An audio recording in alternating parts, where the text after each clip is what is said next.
Welcome to the Great Detectives of Old Time Radio from Boise, Idaho. This is your host, Adam Graham.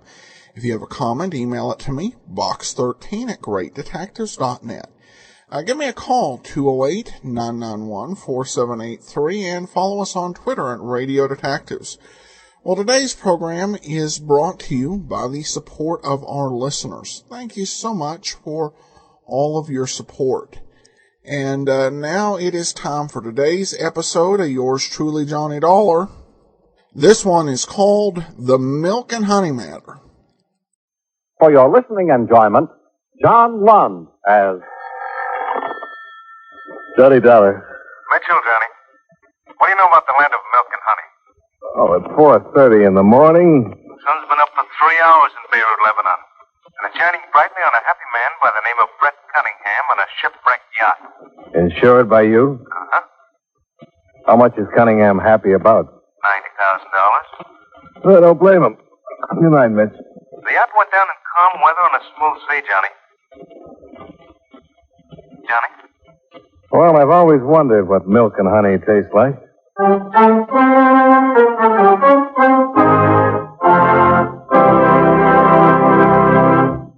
We'll return to our program in a moment. But first, I'd like to talk to you about housekeeping. Recently, a woman was interviewing a prospective maid and asked her how she was on light housekeeping. Well, I'm sorry, ma'am, said the young lady. I never kept a lighthouse. I admit that's an old joke, but it generally gets a laugh. However, housekeeping is no joke. That's a job from which no one can escape, whether he lives in a house, an igloo, a military barracks, or a governmental building. Yes, housekeeping is a very important job, even in our government. Someone has to see that the plumbing doesn't leak, that electricity, oil, and coal aren't wasted, that the garden is kept in good shape, that the animals are fed, and that the people have a place outdoors in which to enjoy themselves.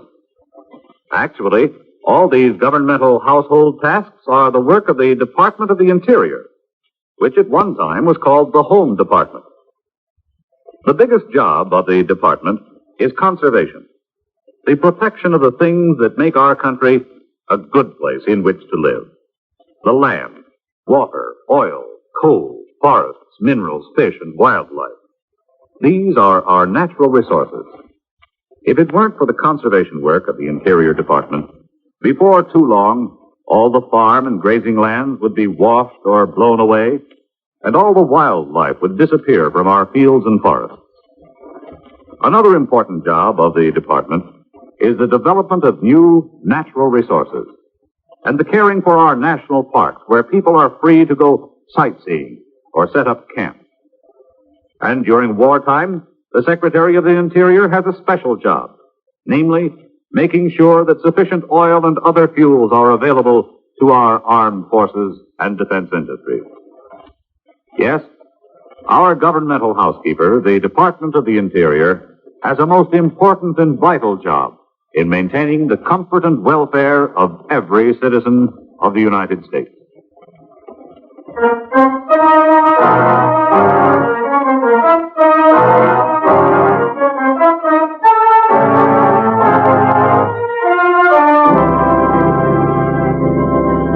Expense account submitted by Special Investigator Johnny Dollar to Home Office, Eastern Indemnity and Insurance Company, Hartford, Connecticut. The following is an accounting of expenditures during my investigation of the milk and honey matter. Expense account item 1, $666.45.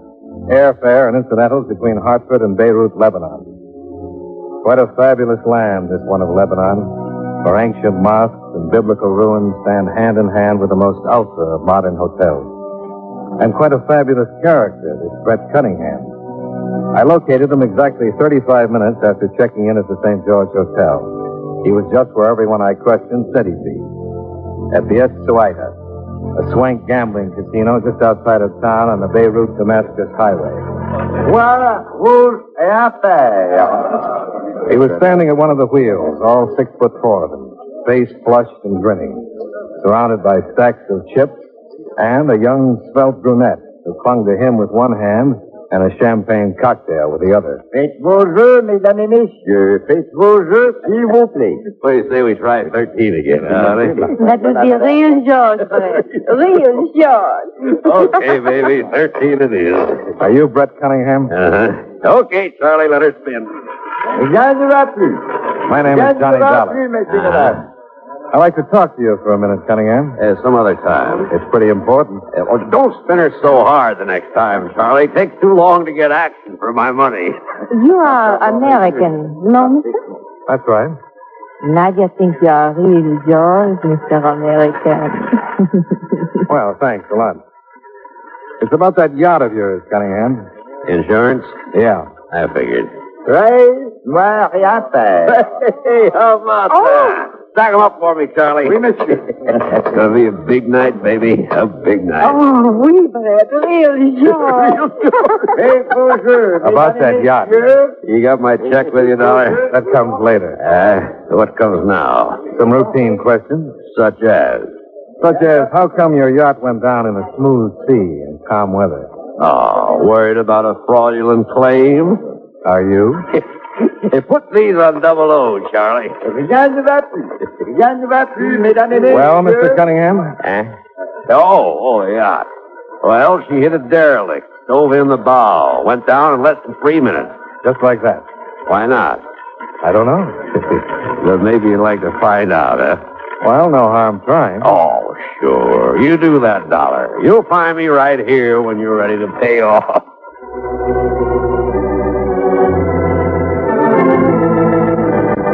Expense account item 2, $7.50. Cab fare to the casino and back to the harbor in Beirut. Obviously, I was getting nowhere trying to compete with a win streak in the sultry Nadja for Brett Cunningham's attention. But I figured I might do better with the man who'd sent in the official report on the sinking of Cunningham's yacht, Port Commissioner Floro. I found Commissioner Floro on the second floor of a baked clay office building, which was surrounded by bales of drying sheepskins and casks of olive oil and dates. A wheezing electric fan fought a losing battle with the overpowering heat, but it did succeed in spreading the odors around to maximum effect. I regret that you have been welcomed by this unseasonable heat wave, Monsieur Dollar. It's a very unusual weather for Beirut at this season of the year. I'll overlook the weather, Commissioner, in exchange for some information. Oh, you have not read my official report on the sinking of Monsieur Cunningham's yacht? I've read it, yes. Then it is not explicit enough for your purposes? Well, I'm not sure. Would you mind running over the highlights for me again? No, not at all.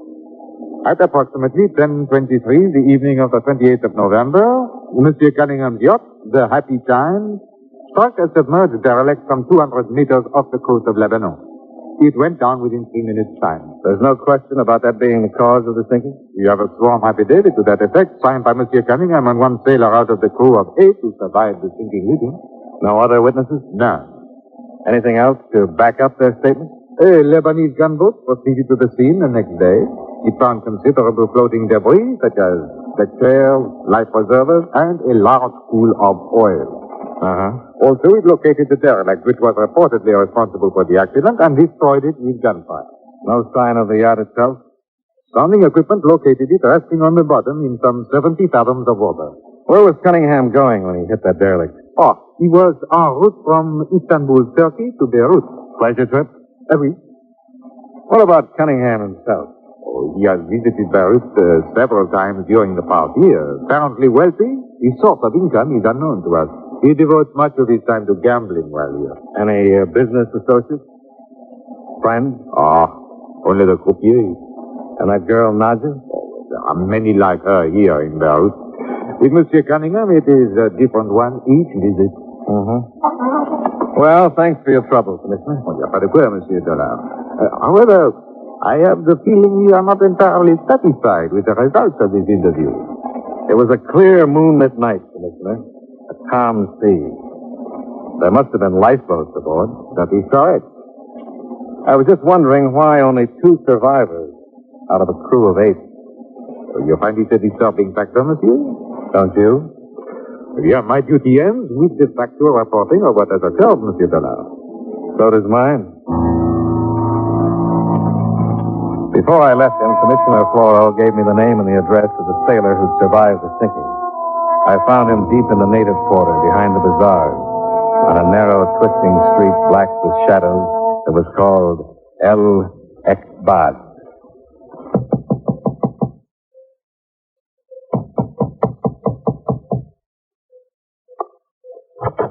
Oh, it is to be regrettable, Effendi. It is to be most regrettable. What is? My sweetheart, Effendi, they are so delicate, so sensitive. It is their feeding time. Interruptions disturb them. You understand. You talking about those birds in there? My sweetheart, Effendi. My lovely feathered darling. They are so sensitive. I cannot talk now. You understand. You will excuse me. Oh, just a minute. You're Casimir Andescu? It is so, Effendi. My name is Dollar, insurance investigator. I'd like to ask you a few questions about the sinking of Brett Cunningham's yacht. But what is there that Casimir Andescu, a humble sailor, could tell you about that, Effendi? That's what I'd like to find out. Very well. Come in, if it is. Here, Effendi. Please to be seated on the chapeau, if it does not offend you by its humbleness. No, it'll do fine. Now, if you do not mind, I will feed the hearts of my heart while we talk. They are so hungry, poor things, and they're so sensitive. Oh, go right ahead. I have collected them from all over the world, Effendi. My favorites, such as Fatima here, I take with me on all my voyages. I'm interested in your last voyage. What happened? It was so unfortunate, Effendi. It was about 10 o'clock on the night on the 28th of November, some 200 meters off the shore of Lebanon. The yacht she struck a derelict and went down in less than 3 minutes. So unfortunate. Now tell me what really happened.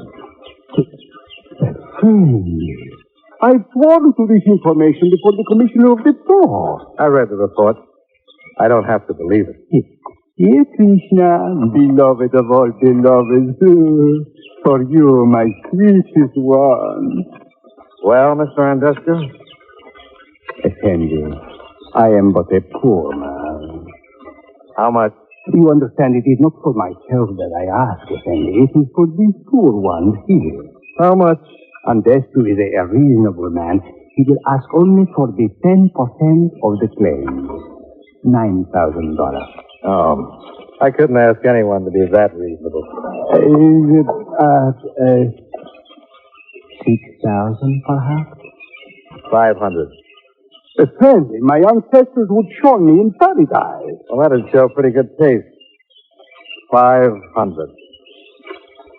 Oh, it is most regrettable, Effendi, but Andescu can tell you nothing. Okay. It is not that I am mercenary, Effendi. So far as money is concerned, I would not ask 1 dinar for myself. You understand what I am saying, Effendi? Oh, sure. It's strictly for the bird. Expense account item 3, $27.50. A radiogram to Intelligence Division, Turkish Police in Istanbul. Expense account item 4, $3.50. Cab fare out to the Escowido Casino. The return trip being occasioned by a phone call just as I was climbing into bed for the night. Johnny Dollar. Brett Cunningham, Dollar. Oh, what's on your mind, Cunningham? That check for $90,000. Well, you sound anxious. Your win streak peter out? No, still doing all right. But you've just hit all over the board. Being cryptic doesn't suit your personality. How about honesty?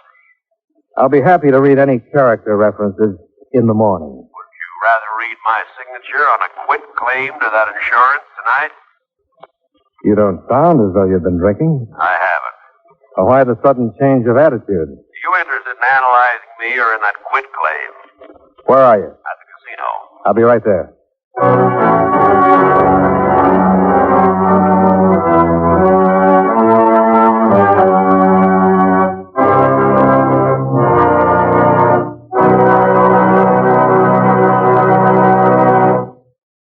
You know, many great men have attained the highest office in our land, the presidency of the United States.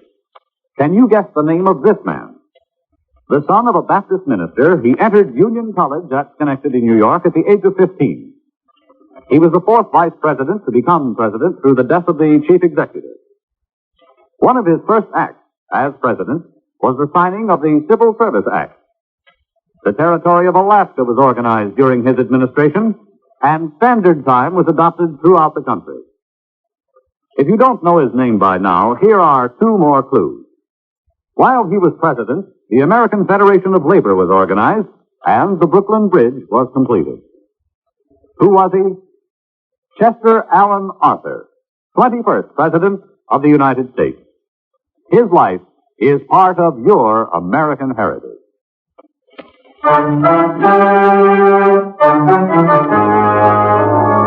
And now, with our star, John Lund, we bring you the second act of Yours Truly, Johnny Dollar.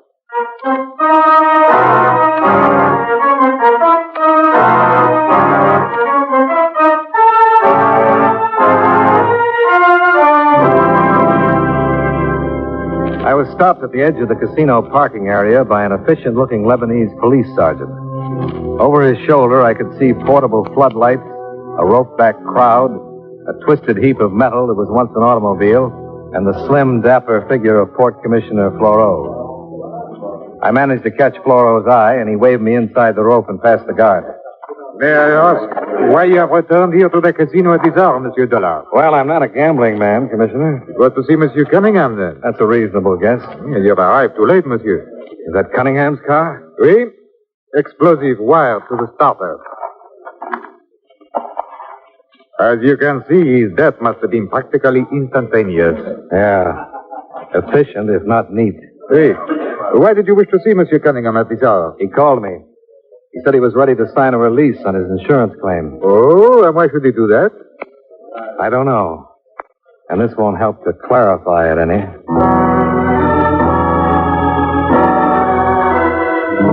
For the next 3/4 of an hour, Commissioner Floro conducted a crisp, thorough investigation and came up with nothing. One of the police sergeants drove me back to my hotel. Nadja was waiting for me in the lobby. Hello, Mr. Dollar. Well, hello, Nadja. I see you're not wearing mourning. You know you're real cute, Mr. Dollar. Nadia likes you. Nadja liked Brett Cunningham, too. Oh, sure. Brett, he was real yours. Only now Brett is real dead. So now Nadja likes Mr. Dollar. Oh, sure. Only Nadia likes something better than both of you. Well, now that couldn't possibly be money, could it? You're so funny, Mr. Dollar. But of course it is money. $90,000. American. Did Cunningham promise you that insurance money? Oh, yes. Oh, you're too smart to have fallen for a line like that. And you must know that now, if the claim proves valid, it goes to Cunningham's heirs. Sure. That is where Nadia comes in. He named you in his will? No. He married me. Nadia is Mrs. Brett Cunningham. Is that not real crazy, Mr. Dollar? After Nadja dropped her little bombshell and took her giggling departure, I checked with Commissioner Floro, who in turn checked with the Public Records Administration. Brett Cunningham and Nadja had been married the evening before in the manager's office at the Estuado Casino. Expense account item 6, $17.25. Radio phone call to Istanbul, Turkey. I spoke with Chief Inspector Debrigi. Pardon, Mr. Dollar, for not having replied to your radiogram before this. But we have been having some difficulty in obtaining the information you request. Well, that happens, Inspector. What have you run into? We know that Mr. Cunningham's yacht, the Happy Time, sailed from Istanbul on the afternoon of the 24th November bound for Beirut. Our trouble has been with this motor schooner, the El Hussein. The El Hussein? What's that? A ship of Lebanese registry, 400 tons, launched in 1923, has been towed by Mr. Cunningham's yacht. Who is the registered owner, Inspector? That is what has taken the time, Mr. Duff. We have no record of him in our files. We've been unable to learn anything about him. His name is Casimir Andescu.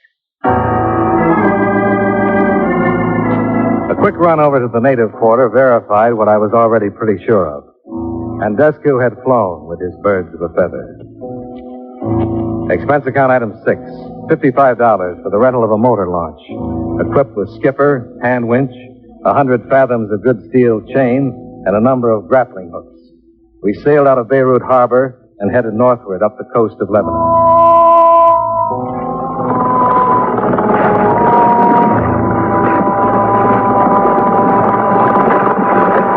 Some 4 hours and 35 boring minutes later, the boatman roused me from a sun-induced doze. There, Effendi, upon the shore. That is the ruined tower which you seek. Fits Commissioner Floro's description, all right. And now, Effendi? We'll do some fishing. I dropped about 70 fathoms of chain overboard with grappling hooks attached, and we began trolling slowly back and forth, some 200 meters offshore.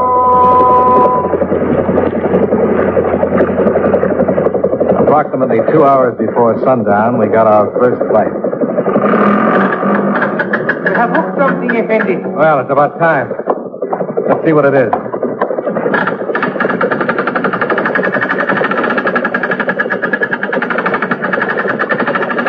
Suddenly, someone objected to our finishing the job. The shooting, Effendi. It is coming from the shore. That ruined tower, I think. Come on, let's get out of here.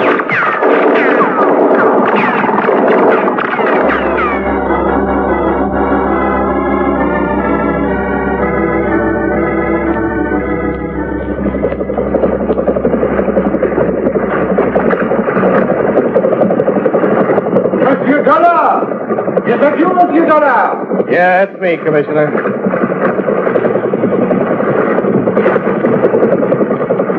I have expected you back hours ago. I was beginning to be concerned that something had happened to you. It almost did. I will tie up Effendi. Okay. Watch it.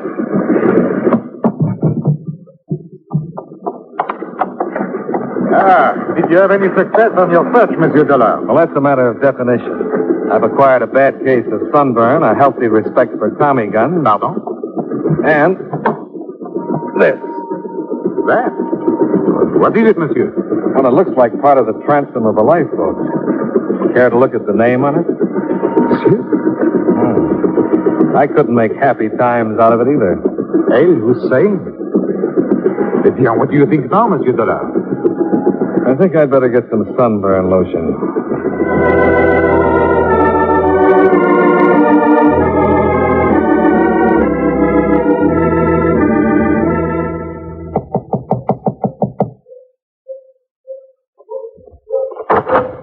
Oh, it is you, Mr. Dollar. Oh, what has happened to your face? It looks so funny. I was hoping you'd skip the compliments and invite me in. Oh, sure, Johnny. Thanks. You come here not to pay neither the check, Johnny? I'm going to do something better than that. You're real crazy, Johnny. Nadia likes you. How well do you like Casimir Andescu? Him? He's a nothing. Why do we talk about him? Well, if we don't, somebody might get the idea that you're guilty of fraud and murder. Johnny, now you're not being real crazy anymore. Nadia did not do these things you say. Somebody murdered her husband, Brett Cunningham. Oh, sure, but Nadia did not do this. And somebody tried to defraud an insurance company out of $90,000 by sinking an ancient wreck called the El Hussein instead of a yacht. Oh, Johnny. Then you know about this. And now Nadia will not get the money. That's the general idea. That is not nice, Johnny. Why should you tell anyone? If Nadia get the money, she would give you half. That would be real yours, no? You're missing a point somewhere, Nadia. Or didn't you know that you can't spend money in prison? If Nadia tell you about Casimir and Andescu, then she does not have to go? That depends on what she tells me. Oh. Nadia will tell you the truth. Oh, that'll be refreshing. You see, my Brett, he was gambling in Istanbul. He lose much money to Casimir and Andescu, $15,000. And he cannot pay. Casimir does not like this. Well, I don't blame him. That's a lot of money for a sailor not to collect. Johnny, Casimir is no sailor. He's a big gambler, big smuggler, a real businessman. My apologies to Casimir. Anyway, for Brett to pay off, Casimir tell him what to do about the boat, and they will make it 50-50 on insurance. That was good sense, no? Let's not stop to discuss ethics at this point, shall we? Well, anyway, afterwards, Brett comes here. He gamble and win big. So you want to pay Casimir back but he owes from Istanbul. Brett figured he could collect all the insurance himself then. Oui. It was smart of you, no? Oh, sure. But Casimir say no. And Brett get angry. And that's when he pulled his dog in the manger bit. What, Johnny? He told Casimir that if he couldn't have it all, he'd see that Casimir didn't have any. So he phoned me to call the whole thing off. Just a bluff to scare Casimir into giving him a better deal. Oui. Only Casimir, he get angry too. And wired Brett's car for him. Oui. Where's Casimir now? I think he's with the yacht, Johnny. And where's that? Up north, just beside of Tripoli, there's a small fishing village. Kabadi. Maybe you'll find him there. Maybe.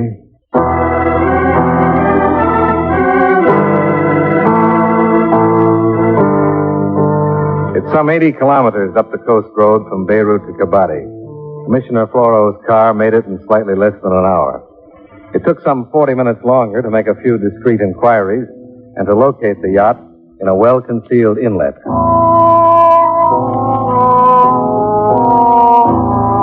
Even in the dark, the hasty remodeling work was apparent. A dummy stack, paint job, some false superstructure work. She couldn't have looked much like the trim yacht that had departed Istanbul a week or so ago. And even in the pitch dark below decks, it wasn't too tough to tell where Casimir Andescu was keeping himself. Please, Effendi, I regret, but that is enough. We want to talk with you, Andescu. That is so regrettable, Effendi.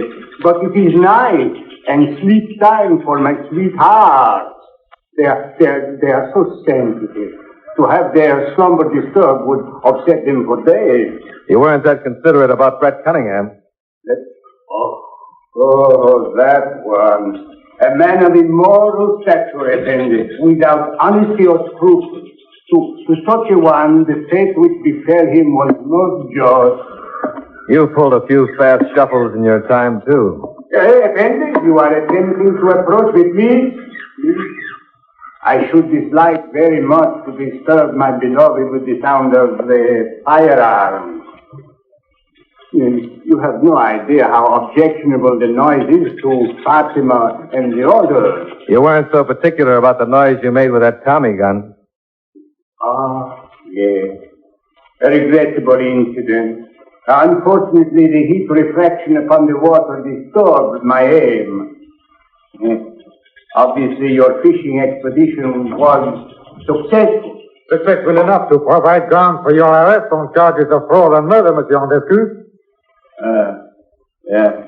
That is most regrettable, Effendi. I must ask you to drop whatever weapons you have and return to Beirut in my custody. Oh, but you must understand that I cannot do that, Effendi. I simply cannot do that. There would be no one left to care for my sweetheart. Watch it, Paul!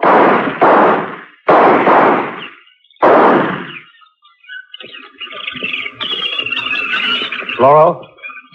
All right, Monsieur Dillon. Shine your light into that corner.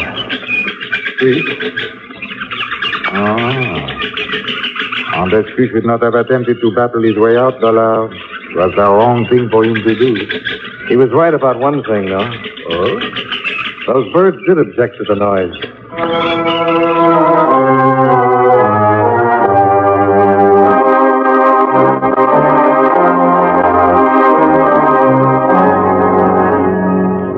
Expense account item 7, $703. Airfare and incidentals from Beirut, Lebanon, back to Hartford. Expense account total, $1,480.20. Incidental remarks, I'd still like to know what milk and honey taste like. Yours truly, Johnny Dollar.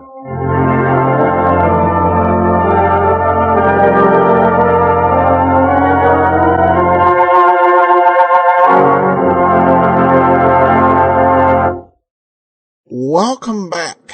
A trip to Lebanon was even more expensive than it is today.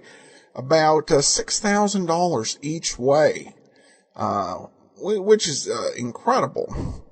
One thing I kind of debated on is the mastermind willing to negotiate with Dollar, offering to give up the person who committed it, him, and tell him what happened in exchange for just 10% of the reward. But I decided, and I think I'm probably right in this, that this was just an attempt to throw Johnny off the trail. And I think I'm fairly certain this is Johnny Dollar's only visit to the Middle East. And I'll be curious to find out if this was ever based on an episode of Rocky Fortune. Tended to be, I think, the case in old-time radio that various parts of the Middle East were treated as somewhat interchangeable when it came to writing. All right, well, listener comments and feedback, and I did receive this one from Cheryl, who said, could you please play some episode of Philo Vance? It's a great show. Well, I'm reminded of a poem by that great American poet Ogden Nash. Philo Vance needs a kick in the pants. Was actually a poem he wrote. That applied to the literary Philo Vance. We will play some episodes. We're not going to play the big syndicated series. You know, I listened to that, and I just could not for the life of me get into it. I didn't like the cases, the plots, the characters. It was just really hard to latch onto. But outside of the syndicated series, where the most of the episodes are, there were a few episodes of NBC's Philo Vance, with a different actor, different cast, that I actually thought were pretty fascinating. So I have that on the list to play. So, alright, well, thanks so much for your questions and comments. That will do it for today. We will be back tomorrow, or not tomorrow, Monday, with the adventures of Frank Race. And then join us back here on Friday for yours truly, Johnny Dollar. In the meanwhile, send your comments to box13 at greatdetectives.net. Follow us on Twitter at Radio Detectives. And give us a call, 208-991-4783. From Boise, Idaho, this is your host, Adam Graham, signing off.